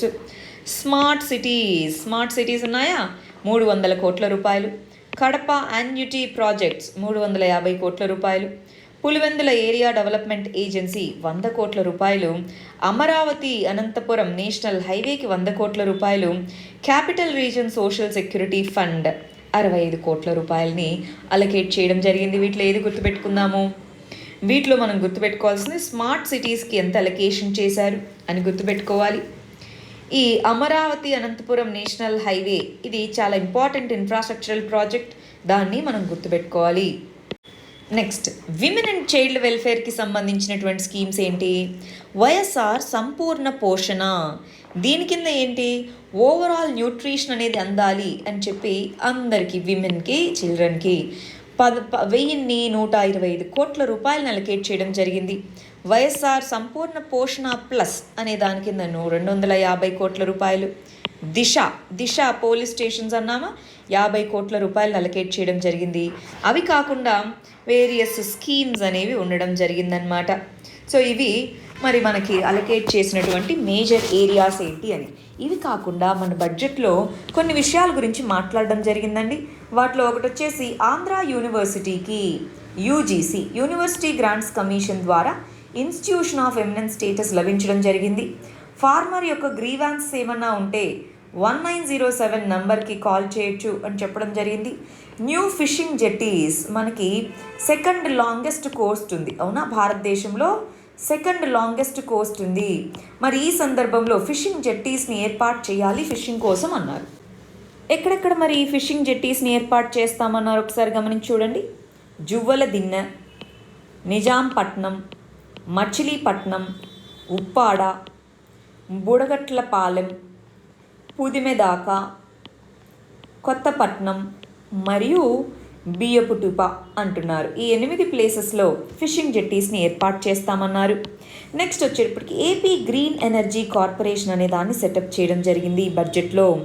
దీని ప్రకారం గ్రీన్ ఎనర్జీని ప్రమోట్ చేస్తూ సోలార్ ఎనర్జీ, విండ్ ఎనర్జీ వీటిని ప్రమోట్ చేస్తూ ఉండడానికి ఏపీ గ్రీన్ ఎనర్జీ కార్పొరేషన్ అనే దాన్ని తీసుకొని రావడం జరిగింది. Very very important. సో ఇవి మనకి ఇంపార్టెంట్ అనమాట. ఈ బడ్జెట్లో చెప్పిన వాటిలో వేటికి ఎంత అలొకేట్ చేశారన్నది ఒకసారి మరి ఏరియా వైజ్గా 19 ఏరియాస్గా 19 డిపార్ట్మెంట్ వైజ్గా మనకి ఎంత మనీ అలొకేట్ చేశారు అని చెప్పి ఇక్కడ ఇవ్వడం జరిగింది. ఒకసారి వీలైతే ఇది చూసుకోండి. ఆల్రెడీ మనం చదివాము ఇవన్నీ. సో ఒకసారి వీలైతే మనకి కావాలి అనుకుంటే మీరు ఇది చూసుకోవచ్చు, ఏ డిపార్ట్మెంట్స్కి ఎంతెంత మనీని అలొకేట్ చేశారు అని చెప్పేసి ఇది. సో ఇదిగోండి ఓవరాల్గా 33 డిపార్ట్మెంట్స్ ఉంటే 33 డిపార్ట్మెంట్స్కి ఎంత అలొకేట్ చేశాము అన్నది చెప్తున్నారు. సెక్టార్ వైజ్గా చూసుకుంటే economic services 27% total budget allocation, social సర్వీసెస్కి 43% బడ్జెట్ అలొకేషన్, జనరల్ సర్వీసెస్కి 29% బడ్జెట్ అలొకేషన్. అదే కదా మనం చదువుకుంది. సో దాన్ని ఇక్కడ టేబుల్ రూపంలో ఇవ్వడం జరిగింది. ఇక్కడ స్టేట్ డెవలప్మెంట్ స్కీమ్స్ ఎక్స్పెండిచర్ దేంట్లో చేస్తున్నారు అన్నది చూస్తే టోటల్ స్టేట్ డెవలప్మెంట్ స్కీమ్స్ దాని యొక్క ఎక్స్పెండిచర్ ఎంత, scheduled caste component, scheduled tribe components, backward classes components, minority welfare component, Kapu component, ఇలాగా మళ్ళీ దాన్ని సబ్ డివిజన్స్ చేయడం జరిగిందండి. మామూలుగా అయితే బడ్జెట్ని ఒకటే లాగిస్తూ ఉంటారు ఎక్స్పెండిచర్ అని, కానీ వీటిని సబ్ ప్లాన్స్ అంటూ ఉంటాం. వేరియస్ సబ్ ప్లాన్స్ రూపంలో ఇదిగో ఈ కమ్యూనిటీ వెల్ఫేర్ కోసం ఇంత ఎక్స్పెండిచర్ అని చెప్తూ బడ్జెట్లో సపరేట్గా రాయడం జరిగింది. ఇక్కడ గమనించండి. So DBT direct benefit schemes ఇవన్నీ అన్నమాట. పెన్షన్ కానుక, ఆసరా, అమ్మఒడి, విద్యా దీవెన, చేయూత, విద్యా దీవెన, ఈ మెయింటెనెన్స్, కాపు నేస్తం, వాహనమిత్ర అంటే ఏంటి? ఇక్కడ ఈ ఎవరైతే రిక్షా పుల్లర్స్, ఆటో డ్రైవర్స్ వీళ్ళు ఉన్నారా వాళ్ళకి 10,000 రూపాయలని సంవత్సరానికి వాళ్ళ అకౌంట్లో డైరెక్ట్ బెనిఫిట్ ట్రాన్స్ఫర్. చేదోడు అన్నారు. చేదోడు కింద వచ్చేసి ఇందాక అనుకున్నామా నాయి బ్రాహ్మణ్స్, ఇలా 3 కమ్యూనిటీస్కి సంబంధించిన వాళ్ళకి 10,000 రూపాయలని డీబీటీ కింద. నేతన్న నేస్తంకి వచ్చేటప్పటికి పర్ ఫ్యామిలీకి 24,000 రూపాయలని పర్ ఇయర్ ఇచ్చే విధంగా. మత్స్యకార్ భరోసా అంటే ఏంటి? ఇంతకుముందు ఫిషింగ్కి కొన్ని సీజన్స్లో వెళ్ళకూడదన్నమాట, మాన్సూన్ సీజన్స్ ఇలాంటి టైంలో. సో అప్పుడు 4,000 రూపాయలు ఇచ్చేవాళ్ళు. ఇప్పుడు దాన్ని మత్స్యకార భరోసా అని 10,000 రూపాయలకి పెంచడం జరిగింది. జగనన్న తోడు, ఇన్సెంటివ్స్ టు ఇమామ్స్ వీళ్ళకి, లా నేస్తం అంటే లా ఇంటర్న్స్ వాళ్ళకి, visit to Holi land Jerusalem, ఈ అన్ని కాంపోనెంట్స్ కింద డీబీటీ డైరెక్ట్ బెనిఫిట్ ట్రాన్స్ఫర్ అనేది ఇవ్వడం జరిగింది. వైఎస్ఆర్ మత్స్య భరోసా ఇంపార్టెంట్ అండి, 10,000 రూపాయలు అలొకేట్ చేయడం జరిగింది. చూడండి వెల్ఫేర్ కాంపోనెంట్లో ఎస్టీ వెల్ఫేర్ కాంపోనెంట్ సేమ్ అవే. ఎస్టీ కమ్యూనిటీకి ఎంత మనీ అలొకేట్ చేస్తున్నామని చెప్తూ ఇక్కడ ఉంది. ఇక్కడ ఎస్సీ కాంపోనెంట్, ఎస్సీ వెల్ఫేర్కి ఈ స్కీమ్స్ కింద ఎంత మనీని అలొకేట్ చేశాము అని ఇక్కడ చెప్పడం జరిగింది. ఇది కాపు వెల్ఫేర్, కాపు కాంపోనెంట్కి ఎంత అలొకేట్ చేశాము అని చెప్తున్నారు. బీసీలోనే వస్తారు కాపు, కానీ కాపు కాకుండా మిగిలిన బ్యాక్వర్డ్ క్లాసెస్ యొక్క వెల్ఫేర్కి ఎంత అలొకేట్ చేశాము ఈ స్కీమ్ కింద అని చెప్తున్నారు. మైనారిటీ వెల్ఫేర్ కోసం ఎంత అమౌంట్ని స్పెండ్ చేస్తున్నామో అది ఇక్కడ చెప్తున్నారు.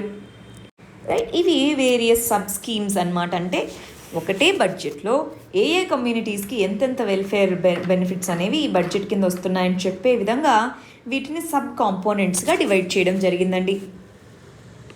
సరే, ఒక్కసారి మరి మనం ఈ బడ్జెట్ నుంచి ఏమేమి నేర్చుకోవాలో చూద్దామా? 30 క్వశ్చన్స్ మనం కలిసి సాల్వ్ చేద్దాము. మీరు కూడా క్వశ్చన్స్కి ఆన్సర్స్ రాస్తూ ఉండండి నాతో పాటు. ఎన్ని క్వశ్చన్స్ని మనం కరెక్ట్ చేయగలమో చూద్దాం. ఫస్ట్ వచ్చేటప్పటికి జిఎస్డిపి గవర్నమెంట్ మన బడ్జెట్ సమావేశాలు స్టార్ట్ అయ్యాక బడ్జెట్ని ఇంట్రడ్యూస్ చేసేటప్పుడు ఇవ్వండి 2018-19లో గ్రోత్ రేట్ అనేది డబల్ డిజిట్ అన్నారు, కానీ గ్రోత్ రేట్ అనేది తక్కువే ఉన్నింది అని చెప్పి స్టార్ట్ చేయడం జరిగింది. మరి అది ఎంతో చెప్పగలరా? 8.8%. నేను కొంచెము ఈ క్వశ్చన్స్లో కొన్ని క్వశ్చన్స్ మరీ ఫ్యాక్చువల్గా ఇచ్చానండి, ఎందుకంటే మన ఏపీలో టెస్ట్స్ జరిగినప్పుడు క్వశ్చన్స్ ఇలా ఇస్తున్నారు కాబట్టి అలా ఇచ్చాను. బట్ కొంచెం భరించండి. 8.8% ఉంది, గవర్నమెంట్ ఏమో డబల్ డిజిట్ అని చెప్పింది అని క్రిటిసిజంతో మొదలుపెట్టారనమాట బడ్జెట్. సో అందుకని అడిగా జిఎస్డిపి గ్రోత్ రేట్ ఎంత ఉన్నింది 2018-19కి గాను అంటే 8.8%గా ఉన్నింది. సెకండ్ క్వశ్చన్కి వచ్చేయండి. లోకల్ గవర్నమెంట్ సెక్రటేరియట్స్ అంటే పంచాయత్ సెక్రటేరియట్స్, మున్సిపల్ సెక్రటేరియట్స్ ద్వారా ఎన్ని రకాల సర్వీసులని అందిస్తున్నాము అని చెప్పడం జరిగింది. ఇది నేను చెప్పలేదండి, కొన్ని క్వశ్చన్స్ మీరు గమనించాలి. బడ్జెట్లో కొన్ని చదువుకోలేదు ఇందాక మన డిస్కషన్లో, వాటినే ఇక్కడ నేను క్వశ్చన్స్గా ఇచ్చాను, అవి మీరు మిస్ అవ్వకూడదు అని చెప్పేసి. ఎన్ని రకాల సర్వీసెస్ని గవర్నమెంట్ సెక్రటేరియట్స్ ద్వారా, లోకల్ గవర్నమెంట్ సెక్రటేరియట్స్ ద్వారా అందిస్తున్నామని అనౌన్స్ చేయడం జరిగింది. 536 సర్వీసెస్ మీ ఇంటి దగ్గరికే లోకల్ సెక్రటేరియట్స్ ద్వారా మీకు అందుతాయి అని చెప్పడం జరిగింది. దీంతోపాటు ఇంకొన్ని సర్వీసెస్ని కూడా యాడ్ చేస్తాం. ప్రస్తుతానికి 536 సర్వీసెస్ గవర్నమెంట్ ప్రొవైడ్ చేస్తున్నవి ఈ పంచాయత్ మరియు వార్డ్ సెక్రటేరియట్స్ ద్వారా మీకు వస్తాయి అని చెప్పడం జరిగింది. ఆన్సర్ బి అన్నమాట. నెక్స్ట్ క్వశ్చన్ చూడండి. నవరత్నాలు అన్న దాంట్లో 9 ఉన్నాయి కదా, ఆ 9లో లేనటువంటిది ఏంటి? వైఎస్ఆర్ రైతు భరోసా ఉందా లేదా? ఉంది. జలయజ్ఞం ఇరిగేషన్ ప్రాజెక్ట్స్ ఇది ఉందా? ఉంది. అమ్మఒడి ఉంది. మరి ఇది లేదు కదా. సో ఆన్సర్ ఏమవుతుంది? AP fibre net. AP fibre net అనేది ఇంటర్నెట్ సర్వీసెస్ని అందరికీ ప్రొవైడ్ చేసేందుకోసం తీసుకొని వచ్చింది ఏపీ ఫైబర్ నెట్ అని అంటాము. ఆన్సర్ ఏమవుతుంది? డి. నెక్స్ట్, ఈ మనకి పబ్లిక్ స్కూల్ ఇన్ఫ్రాస్ట్రక్చర్ని పెంచుతాము, మనబడి నాడు నేడు అనేటటువంటి ప్రోగ్రాం కింద కొన్ని కాంపోనెంట్స్ని మేము తీసుకొని వాటిని ఇంప్రూవైజ్ చేస్తాము అన్నారు. అవి ఎన్ని కాంపోనెంట్స్? 9 కాంపోనెంట్స్లో మేము ఇంప్రూవైజేషన్ తీసుకొని వస్తాము మనబడి నాడు నేడు ప్రోగ్రాం కింద అని చెప్పడం జరిగింది. నెక్స్ట్, మనబడి నాడు నేడు స్కీమ్ అన్నదానికి ఎంత అలొకేట్ చేయడం జరిగింది గవర్నమెంట్ అన్నది మనీ? చాలా ఇంపార్టెంట్ అనుకున్నాం, గుర్తుందా? ఇన్ఫ్రాస్ట్రక్చర్ని బిల్డ్ చేస్తాము. ఓన్లీ మరి స్కూల్కి రప్పించమంటే సరిపోదు కదా, ఇన్ఫ్రాస్ట్రక్చర్ బిల్డ్ చేయాలన్నారు. ఎంత అండి? 3000 crore రూపీస్ని అలొకేట్ చేస్తాము అని చెప్పడం జరిగింది. నెక్స్ట్, ప్రైమరీ కేర్ ప్రొసీజర్స్ని కొన్నిటిని యాడ్ చేస్తున్నాము ఈ బడ్జెట్లో. ఇంతకుముందు ఉన్నటువంటి 1059 ప్రొసీజర్స్తో పాటు అన్నారు. ఎన్నిటిని యాడ్ చేస్తున్నారు మరి? డాక్టర్ వైఎస్ఆర్ ఆరోగ్యశ్రీ కింద 1000 న్యూ ప్రొసీజర్స్ని యాడ్ చేస్తున్నారు. అవునా? ఆన్సర్ వచ్చేసి ఏ. నెక్స్ట్, గవర్నమెంట్ స్కీమ్ ఒకదాన్ని లాంచ్ చేసి యూనివర్సల్ ఐ టెస్టింగ్ అనేది తీసుకొని వస్తాము. దానికి సంబంధించి ఒకవేళ కాంట్రాక్ట్ ఆపరేషన్ అవసరమైతే ఆపరేషన్ చేయిస్తాము, కళ్ళద్దాలు కావాలంటే కళ్ళద్దాలు ఇప్పిస్తాము అని చెప్పారు. మరి ఆ స్కీమ్ పేరేంటి? ఒక స్కీమ్ ద్వారా యూనివర్సల్ ఐ స్క్రీనింగ్ అనేది చేపడుతున్నాము. ఆల్రెడీ ఇప్పటికీ స్కూల్ గోయింగ్ చిల్డ్రన్కి ఈ ఐ టెస్టింగ్ చేస్తున్నాము. 60 సంవత్సరాల పైబడిన వాళ్ళకి ఐ టెస్టింగ్ చేస్తున్నాము. ఇప్పుడు మిగిలిన వాళ్ళందరికీ కూడా ఈ స్కీమ్ కింద చేయబడ్డం జరుగుతుంది అన్నారు. అదేంటి మరి? వైఎస్ఆర్ కంటి వెలుగు అనేటటువంటి scheme. So answer B. Next question చూడండి. ఓవరాల్ హెల్త్ సెక్టార్కి ఎంత అలొకేట్ చేయడం జరిగింది బడ్జెట్లో? హెల్త్ సెక్టార్కి ఈ సంవత్సరం బడ్జెట్ పెంచుతున్నాము అని చెప్పారు. ఎంత అలొకేట్ చేయడం జరిగింది? 11,419 కోట్ల రూపాయలను అలొకేట్ చేయడం జరిగింది.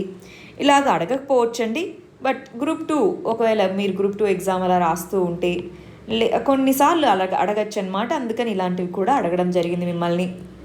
బట్ మీరు గుర్తుపెట్టుకోలేము అనుకుంటే మీరు వదిలేయచ్చు. బట్ కొన్నిసార్లు అడుగుతున్నారు కాబట్టి మనం ఇలాంటి క్వశ్చన్స్ ఇక్కడ ఇవ్వడం జరిగింది. వైఎస్ఆర్ రైతు భరోసా అనేటటువంటి స్కీమ్, వైఎస్ఆర్ రైతు భరోసా పిఎం కిసాన్ అనే స్కీమ్ని లాస్ట్ ఇయర్ లాంచ్ చేశారు కదా. ఎప్పుడు లాంచ్ చేశారు? ఇలాంటి స్కీమ్స్ కూడా అడుగుతున్నారండి మనకి, గుర్తుందా? లాస్ట్ ఇయర్ ఎగ్జామ్ రాసిన వాళ్ళకి ఐడియా ఉంటుంది. ఎప్పుడు లాంచ్ చేయడం జరిగింది? 15th October 2019న ఈ వైఎస్ఆర్ రైతు భరోసా అనేటటువంటి స్కీమ్ని లాంచ్ చేయడం జరిగింది. దాని కింద 13,500 రూపాయలని ఇన్కమ్ సపోర్ట్గా ఫార్మర్స్కి అందించడం కోసం అన్నమాట. నెక్స్ట్, ఈ మనకి వైఎస్ఆర్ రైతు భరోసా ఇందాక ఏదైతే స్కీమ్ అనుకున్నామో దానికి సంబంధించి ఎక్కువ మనీ కావాలి అనుకున్నాం. సో ఎంత మనీని దానికి అలొకేట్ చేయడం జరిగింది ప్రస్తుత బడ్జెట్లో? ఎంత మనీని అలొకేట్ చేశారు గుర్తుందా? ఆ నెంబర్ గుర్తుపెట్టుకోవాలనుకున్నాం. 3,615 కోట్ల రూపాయలని అలొకేట్ చేయడం జరిగింది. ఒకవేళ మీరు మెయిన్స్లో ఆన్సర్ రాస్తుంటే 3,600 కోట్ల రూపాయలు అని రాయండి, అప్రాక్సిమేట్గా అని రాయండి. అప్రాక్సిమేట్ 3,600 కోట్ల రూపాయలు అని రాయండి. ప్రిలిమ్స్లో కొంచెం దగ్గరగా ఉన్న నంబర్స్ ఖచ్చితంగా గుర్తుపెట్టుకోవాల్సిందే. నెక్స్ట్ చూడండి, ఏ స్కీమ్ని ఇంట్రడ్యూస్ చేయడం ద్వారా గవర్నమెంట్ అన్నది ఇంట్రెస్ట్ సబ్వెన్షన్, ఫార్మర్స్కి ఇంట్రెస్ట్ని తగ్గించేస్తాము, లోన్ మీద వడ్డీని తగ్గించేస్తాము 1,00,000 రూపాయల లోపు అని చెప్పింది. ఏ స్కీమ్ కింద ఇంట్రెస్ట్ సబ్వెన్షన్ ఇస్తామని చెప్పడం జరిగింది? వైఎస్ఆర్ రైతు భరోసానా, వడ్డీ లేని రుణాల, రైతు భరోసా కేంద్రాల, ఏది? వడ్డీ లేని రుణాలు. సో దీని కింద 1,00,000 రూపీస్ క్రాప్ లోన్స్ లోపల తీసుకుంటే మీరు కరెక్ట్ టైంకి ఆ మొత్తాన్ని చెల్లించగలిగారంటే ఆ లోన్ అనేది, ఆ ఇంట్రెస్ట్ అనేది మేమే చెల్లిస్తాము మీ తరపున అని చెప్పడం జరిగింది. దాన్నే వడ్డీ లేని రుణాలు అనే పథకం అంటాము. నెక్స్ట్ క్వశ్చన్ చూడండి. Fake, inferior, spurious agricultural seeds, pesticides, fertilisers ఇలాంటివి ఫేకా కాదా అని కనుక్కునే దానికోసం ఒక స్కీమ్ని తీసుకొని రావడం జరిగింది. అదేంటి? దానికి కొంత మనీని అలొకేట్ చేశారు, అది ఇంపార్టెంట్ అని కూడా చెప్పాను నేను ఇందాక. వైఎస్ఆర్ రైతు భరోసా కేంద్రాల, లేదా వైఎస్ఆర్ ఫ్రీ క్రాప్ ఇన్సూరెన్సా, లేదా వైఎస్ఆర్ అగ్రి టెస్టింగ్ ల్యాబ్సా, లేదా ప్రైస్ స్టెబిలైజేషన్ ఫండా? ఈజీ కదా అండి. C, YSR agri testing labs అనేవి తీసుకొని రావడం జరిగింది. ఇలాంటి స్పూరియస్ ఇన్పుట్స్ ఏమన్నా ఉన్నాయా? వాటి వల్ల ప్రజలు నష్టపోతారు, రైతులు, అవునా? అందుకని టెస్టింగ్ ఉండాలి కాబట్టి వీటిని తీసుకొని రావడం జరిగింది అని చెప్పారు గవర్నమెంట్. నెక్స్ట్ చూడండి. సో మార్కెట్ ఇంటర్వెన్షన్, కొన్ని బిలో ఎంఎస్పి అమ్ముడుపోయేటటువంటి క్రాప్స్, నాన్ ఎంఎస్పి క్రాప్స్ ఏవైతే ఉంటాయో వాటిలో నార్మల్ ప్రైసెస్ ఏవైతే నార్మల్ ప్రైసెస్ కంటే తక్కువ అమ్ముతుంటే వాటికి సంబంధించి గవర్నమెంట్ అన్నది ఇంటర్వెన్షన్ చేస్తూ ఒక స్కీమ్ని తీసుకొని వచ్చింది. దానికి 3,000 కోట్ల రూపాయలను అలకేట్ చేసింది అని కూడా చదువుకున్నాం. మరి ఏంటి ఆ స్కీమ్ అన్నది? ఫ్రీ క్రాప్ ఇన్సూరెన్సా, రైతు భరోసా కేంద్రాల, లేదా ప్రైస్ స్టెబిలైజేషన్ ఫండా, లేదా ఏది కాదా? ఆన్సర్ చేయాలి. ఆన్సర్ ఒకసారి మీరు రాసుకుంటూ ఉండండి. తర్వాత మీరు అన్నీ కలిపి నేను ఎలాగ ఆన్సర్ చెప్పేస్తున్నాను, మీరు కూడా టెస్ట్ చేసుకుంటూ ఉండండి. ప్రైస్ స్టెబిలైజేషన్ ఫండ్, అవునా? గుర్తుందా? నెక్స్ట్ క్వశ్చన్ చూడండి. అగ్రికల్చర్ సెక్టార్కి ఓవరాల్గా ఎంత అలకేట్ చేయడం జరిగింది? 2021 బడ్జెట్లో 11,800 కోట్ల రూపాయలని అగ్రికల్చర్కి అలకేట్ చేయడం జరిగిందనమాట. Answer D. నెక్స్ట్, వైఎస్ఆర్ మత్స్య భరోసా స్కీమ్ అని ఉంది కదా. ఫిషింగ్ పీరియడ్లో బ్యాన్ని విధించినప్పుడు ఇంతకుముందు 4,000 రూపాయలని పే చేసేవాళ్ళు. ఇప్పుడు ఎంతకు పెంచడం జరిగింది? అది 10,000, 8,000, 5,000, 6,000? 10,000 రూపాయలని పెంచడం జరిగింది వైఎస్ఆర్ మత్స్య భరోసా అనేటటువంటి స్కీమ్ కింద. So answer A. Next, so fisheries, animal husbandry మరియు ఫిషరీస్ సెక్టార్ యొక్క డెవలప్మెంట్కి ఎంత మనీని అలకేట్ చేశారు? ఎంత మనీ అలకేట్ చేయడం జరిగిందండి? 1,279 క్రోర్స్ని అలకేట్ చేయడం జరిగింది యానిమల్ హస్బెండరీ ఫిషరీస్ సెక్టార్కి. నెక్స్ట్, పిల్లల్లో మాల్ న్యూట్రిషన్ లెవెల్స్, స్టంటింగ్ అంటే హైట్ తక్కువ ఉండడం, వేస్టింగ్ వెయిట్ తక్కువ ఉండడం ఇలాంటివి ఉన్నాయి కదా. మరియు విమెన్లో అనీమియా అనేది పెరుగుతూ ఉంది. మరి వీటన్నిటిని అడ్రస్ చేయడం కోసం ఏపీ గవర్నమెంట్ అనేది ఒక స్కీమ్ని తీసుకొని వచ్చింది. దాని పేరేంటి? అది ఇక్కడ క్వశ్చన్. వీటన్నిటిని అడ్రస్ చేయడానికి ఏపీ గవర్నమెంట్ తీసుకొని వచ్చిన స్కీమ్ పేరేంటి? అమ్మఒడినా, సంపూర్ణ పోషణనా, ఆరోగ్యశ్రీనా, లేదా వైఎస్ఆర్ ఆసరానా? ఈజీ కదా. వైఎస్ఆర్ సంపూర్ణ పోషణ. దీనికి సెంట్రల్ లెవెల్లో మనకున్నటువంటి స్కీమ్ పేరేంటి? పోషణ్ అభియాన్ అనేటటువంటిది ఉంది. దీని కింద సెంట్రల్ గవర్నమెంట్ కొంత మనీని అందజేస్తుంది. స్టేట్ ఈ స్కీమ్ కింద ఇంకొంత మనీని కలిపి స్పెండ్ చేస్తూ ఉంటుందన్నమాట. నెక్స్ట్, బెటర్ రీపేమెంట్ కల్చర్ అంటే సెల్ఫ్ హెల్ప్ గ్రూప్స్కి సంబంధించిన విమెన్ వాళ్ళు కరెక్ట్ టైంకి రీపే చేయాలి. మీరు రీపే చేస్తే మీరు కట్టేటటువంటి వడ్డీ మేమే కడతాము అని చెప్పి వైఎస్ఆర్ 0 వడ్డీ అనేటటువంటి స్కీమ్ని తీసుకొని వచ్చింది కదా. దానికి ఎంత మనీని అలకేట్ చేయడం జరిగింది? ఎంత మనీని? 1,365 కోట్ల రూపాయలని అలకేట్ చేయడం జరిగిందనమాట. సో ఆన్సర్ వచ్చేసి సి. వైఎస్ఆర్ 0 వడ్డీ అనేది దేనికోసం అండి? సెల్ఫ్ హెల్ప్ గ్రూప్స్కి వడ్డీ లేకుండా రుణాలు ఇవ్వడం కోసం 1,365 కోట్ల రూపాయలను అలకేట్ చేయడం జరిగింది. నెక్స్ట్, ఏపీ గవర్నమెంట్ అనేది స్పెషల్ స్టెప్స్ని తీసుకుంది విమెన్ సేఫ్టీ సెక్యూరిటీ కోసం. దాంట్లో ఏపీ దిశ చట్టం అనేది 2019లో తీసుకొచ్చింది కదా. దీంట్లో ఇన్వెస్టిగేషన్ అనేది కంప్లీట్ చేయడానికి, ట్రయల్ ఇన్వెస్టిగేషన్ కంప్లీట్ చేయడానికి ఎన్ని రోజుల్లో చేయాలి అని చెప్పడం జరిగింది? 14 రోజుల, 7 రోజుల, 21, 28? ఇందాకే చదువుకున్నాం, గుర్తుందా? 21 రోజుల్లో కంప్లీట్ చేయాలి అని చెప్పడం జరిగింది. అవునా అండి? నెక్స్ట్ క్వశ్చన్ చూడండి. వైఎస్ఆర్ పెన్షన్ స్కీమ్ అనేటటువంటి దాంట్లో ఓల్డ్ ఏజ్ పెన్షన్స్ అనేవి ఇంతకుముందు 65 సంవత్సరాల నుంచి ఇచ్చేవాళ్ళు, 65 సంవత్సరాలు దాటిన వాళ్ళకి. ఇప్పుడు 65 సంవత్సరాలని తగ్గించడం జరిగింది ఎలిజిబిలిటీని. ఎన్ని సంవత్సరాల నుంచి ఇస్తున్నారు? ఇప్పుడు ఎన్ని సంవత్సరాల నుంచి అండి? 60 సంవత్సరాలు నిండినప్పటి నుంచి ఓల్డ్ ఏజ్ పెన్షన్స్ని ఇస్తున్నారు. సో ఆన్సర్ వచ్చి సి అన్నమాట. నెక్స్ట్ చూడండి. 100% ఎన్రోల్మెంట్ అన్నది ఉండాలి. 100% ఎన్రోల్మెంట్ ఉండాలి. మరియు డ్రాప్ అవుట్స్ ఇవి తగ్గాలి. బేసిక్ హెల్త్ పారామీటర్స్ ఇవన్నీ పెరగాలి, ఎస్పెషల్లీ స్కూల్ గోయింగ్ చిల్డ్రన్లో అని చెప్పేసి జగనన్న అమ్మఒడి అనేటటువంటి స్కీమ్ తీసుకొచ్చారు కదా. ఆ స్కీమ్ కింద ఎంత మనీని అలకేట్ చేయడం జరిగింది? 15,000 రూపాయలని ఇస్తామన్నారు. అవునా? పర్ మదర్ కానీ గార్డియన్ కానీ 15,000 రూపాయలని ఇస్తాం పర్ ఇయర్ అన్నారు. దాని కింద ఎంత అలకేట్ చేయడం జరిగింది? 6,000 కోట్ల రూపాయలని దీని కింద అలకేట్ చేయడం జరిగింది. ఇది నవరత్నాల్లో చాలా ఇంపార్టెంట్ స్కీమ్ అన్నమాట. నెక్స్ట్ క్వశ్చన్ చూడండి. ఒక డైరెక్ట్ బెనిఫిట్ స్కీమ్ అన్నదాన్ని తీసుకొని రావడం జరిగింది. దాంట్లో ఎస్సీ, ఎస్టీ, బీసీ మరియు మైనారిటీ కమ్యూనిటీస్కి సంబంధించిన విమెన్కి 4 సంవత్సరాల పాటు దీన్ని అలకేట్ చేస్తామన్నారు. సో ప్రతి ఇయర్ ఎవ్రీ ఇయర్ ఎంత మనీని అలకేట్ చేయడం జరుగుతుంది? ఎవ్రీ ఇయర్ మేము ఇంత మనీని మీకు పే చేస్తాము అని చెప్పడం జరిగింది. విమెన్ యొక్క ఎంపవర్మెంట్ కోసం అన్నమాట. ఈ ఇయర్ నుంచే మొదలు పెడుతున్నాము అని చెప్పడం జరిగింది. ఎంత మనీని పే చేస్తామన్నారండి? 18,750 రూపాయలని పే చేస్తాము అని చెప్పడం జరిగిందనమాట. నెక్స్ట్ గమనించండి, వైఎస్ఆర్ వాహనమిత్ర. వైఎస్ఆర్ వాహనమిత్ర అనే దాని కింద self owned auto, rickshaw, cab వీళ్ళకి డ్రైవర్స్ ఎవరైతే ఉంటారో వాళ్ళకి వాళ్ళ యొక్క expenses, insurance, fitness certificate, vehicle repair వీటన్నిటికీ ఖర్చులు అవుతాయి. వాటి కోసం అని చెప్పేసి వాహన్ మిత్ర అనే స్కీమ్ తీసుకొచ్చింది కదా. దాని కింద బెనిఫిషరీకి ఎంత అమౌంట్ని ఇస్తారు పర్ ఇయర్? 18,000, 10,000, 8,000? 10,000 రూపాయలని. అవునా? సో ఆన్సర్ సి అన్నమాట. నెక్స్ట్, వైఎస్ఆర్ నేతన్న నేస్తం అన్నారు. దాని కింద 24,000 రూపాయలని పర్ యానం బీపీఎల్ వీవర్ ఫ్యామిలీకి ప్రొవైడ్ చేస్తామన్నారు కదా. దీని కింద ఎంత మనీని అలొకేట్ చేయడం జరిగింది ఈ బడ్జెట్లో? 200 కోట్ల రూపాయలని. 24,000 రూపాయలు పర్ యానం అందిస్తాము బీపీఎల్ ఫ్యామిలీస్కి అని చెప్తున్నారు.